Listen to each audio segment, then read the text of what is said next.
Hello, lovely listeners. Welcome to Peter and Lily with Podcast. I'm Lily, your bubbly co-host, and I'm beyond thrilled to be here with my fantastic partner in crime, Peter. Hey there, everyone. Peter here. And wow, it feels so good to connect with you all today on our cozy little podcast. Lily, you're practically glowing with excitement. What's the vibe for today's episode? Oh, Peter, I'm buzzing because today's topic is a game changer for anyone learning English. If you've ever felt stuck, like your brain's stuck in translation mode when you try to speak English, then this episode is your golden ticket. We're diving deep into how to think in English like a native speaker. No more mental gymnastics, just smooth, natural English. Sound exciting? Absolutely, Lily. I mean, who hasn't been there? You're trying to say something, but your brain's busy translating every word from your native language, and by the time you're ready to speak, the moment's gone. Frustrating, right? So, listeners, if you've ever wondered, how do I stop translating and start thinking in English naturally? Stick with us. We've got practical, powerful tips to share that'll transform the way you use English. Oh, you're so right, Peter.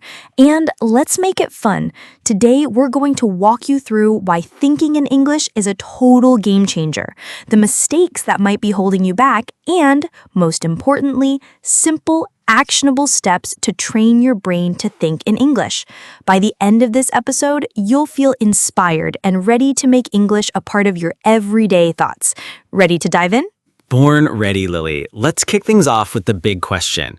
Why does thinking in English matter so much for learners? Great place to start, Peter. Honestly, thinking in English is like unlocking a superpower. When you translate from your native language, it's like your brain's running a marathon with weights strapped to its ankles.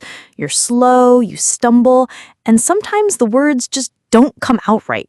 Like, imagine trying to say, I'm hungry, but your brain translates it word for word into something like, my stomach is empty, which sounds, well, a bit odd. Yeah, exactly. It's like playing a game of telephone with yourself. By the time the sentence comes out, it's not quite what you meant. But when you think in English, it's like cutting out the middleman. Your brain forms sentences the way native speakers do, fast, natural, and confident. Plus, it's a huge confidence booster. You don't have to pause and search for words. They just flow. I love that. And it's not just about speaking faster. Thinking in English sharpens your listening skills too. When you're used to processing thoughts in English, you catch what people say in conversations, movies, or songs without needing to translate every word. It's like your brain's tuned into the English channel 24/7. And let's not forget pronunciation. When you think in English, you start hearing the rhythm, the melody of the language in your head.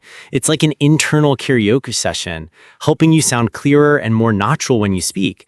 So to sum it up, thinking in English makes you speak faster, listen better, sound clearer, and feel like you've got this language thing in the bag. Couldn't have said it better, Peter. But here's the thing. Our listeners are probably thinking, okay, that sounds amazing, but how do I actually get my brain to stop translating and start thinking in English? Don't worry, friends. We've got you covered with step-by-step strategies. But first, let's talk about what's tripping people up. What are the biggest mistakes learners make that keep them stuck in translation mode? Oh, this is such an important combo. Mistake number one, and it's a biggie, is leaning too heavily on translation. If you're always building sentences in your native language and then flipping them into English, your brain's never going to get comfortable forming thoughts directly in English. It's like trying to dance with one foot stuck in glue. So true. It's like you're training your brain to rely on a crutch instead of running free. Another mistake? Obsessing over grammar. Now, don't get me wrong, grammar's important, but if you're stopping mid-thought to double-check every verb, tense, or article, you're slowing yourself down. Native speakers don't do that. They just let the words flow, even if it's not perfect. Oh, absolutely. And speaking of perfection, mistake number 3 is being terrified of messing up. I get it. Nobody wants to sound silly. But if you're so afraid of saying the wrong thing that you don't even try to think in English, you're stuck before you start. Mistakes are your best teachers. Embrace them. Yes. And here's another one. not immersing yourself in English enough. If your day is filled with your native language, movies, music, conversations, your brain's going to default to that. You've got to surround yourself with English to flip that switch. Think English music, Netflix in English, even chatting with friends in English whenever you can. Love that. So, quick recap. The biggest roadblocks to thinking in English are relying on translation, overthinking grammar, fearing mistakes, and not diving into English enough in your daily life. The good news is these are fixable, and we're about to share some super practical ways to break through those barriers. Ready for the good stuff, Lily? Oh, I'm pumped, Peter. Let's get into the heart of it. How to train your brain to think in English step by step. First up, start labeling things around you in English. It's so simple, but so powerful. Look around, your phone, your coffee mug, the window, and name them in English in your head. Such a great tip. And you can level it up by describing what's happening. Like, instead of just thinking table, think, I'm sitting at the table, drinking my morning tea. It's like giving your brain a mini English workout every time you look around. Exactly. Step 2, have little chats with yourself in English. I know it sounds quirky, but trust me, it works. Whether you're brushing your teeth or walking to the store, narrate what you're doing. Like, I'm tying my shoes. It's a chilly morning. I need to grab my jacket. No one's judging you, so just let it flow. I love that one because it's so low pressure. You're your own audience. Okay, step 3, switch to an English to English dictionary. If you're looking up words and seeing translations in your native language, you're training your brain to translate. But if you use a dictionary that explains words in English, like saying excited means feeling super happy and full of energy, you're keeping your brain in English mode. Such a game changer. Step 4, start with simple thoughts. Don't try to think in long, fancy sentences right away. If you're planning dinner, don't stress about saying, I must procure ingredients for a nutritious evening meal. Just think, I need food for dinner. Short and sweet builds confidence, and the complexity will come naturally. Totally agree. Step 5, create an English inner voice. This is where the magic happens. Instead of thinking in your native language, try having an English monologue in your head. Like, if you're planning your day, think, what's first? Maybe I'll grab coffee, then check my emails. It's like turning your brain into an English-only zone. Ooh, I'm obsessed with that one. And finally, step 6, immerse yourself in English as much as possible. Listen to English songs, watch shows without subtitles, read articles or books in English. The more you surround yourself with the language, the more your brain starts thinking in it without even trying. Perfect. Let's recap those steps. Label things in English, talk to yourself, use an English to English dictionary, start with simple thoughts, build an English inner voice, and dive into English immersion. These are like daily vitamins for your English brain. But Lily, knowing the steps is one thing. How do we make this a habit? Great question. It's all about consistency, so let's share some daily exercises to lock in this habit. First, kick off and wrap up your day with English thoughts. When you wake up, think about your day in English. It's Tuesday. I have a busy morning, but I'm excited for lunch with friends. Before bed, reflect, today was fun. I learned something new. It's like bookending your day with English. Love that.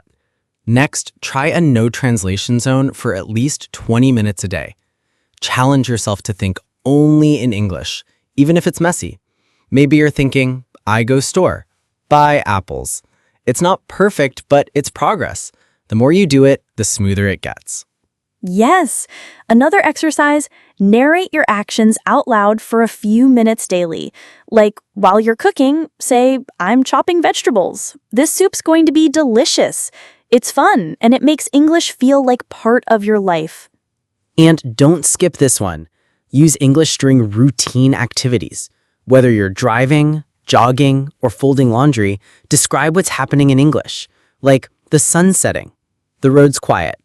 I feel calm. It's like sneaking English practice into your day without extra effort. And finally, keep a simple English journal. Every night, jot down a few sentences about your day or your dreams. Don't stress about grammar, just let your thoughts spill out in English.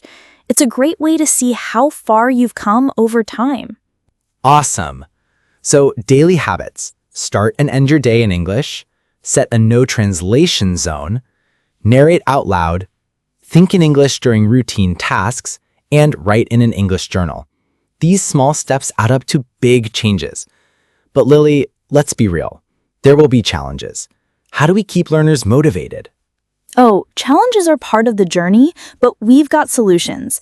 First, a lot of learners slip back into translating because it feels safer. The fix? Be gentle with yourself and start small. If you catch yourself translating, pause and try thinking one word or phrase in English. Over time, it'll feel more natural. Another hurdle is feeling stuck when you don't know a word. Instead of giving up, describe it in English. Like, if you can't remember umbrella, think thing to keep me dry in the rain. It keeps your brain in English mode and builds creativity. And here's a big one, feeling like you're not improving. It's easy to get discouraged, but progress is sneaky. To stay motivated, track your wins. Record yourself talking in English or write in your journal. Then look back after a month. You'll be amazed at how much smoother your thoughts are. So true. Patience is key. Thinking in English is like building a muscle. It takes time, but every little practice session makes you stronger. Don't let mistakes stop you. They're proof you're growing. Absolutely, Peter. Wow, we've covered so much today. From why thinking in English is a game changer to practical steps and daily habits to make it second nature. To our amazing listeners, what's one tip you're excited to try? Maybe labeling things around you or starting an English journal. Drop it in the comments. We'd love to hear from you. And if this episode sparked some inspiration, don't forget to like, share, and subscribe to Peter and Lily with Podcast. Keep practicing, keep thinking in English, and we'll catch you in the next episode. Until then, happy learning.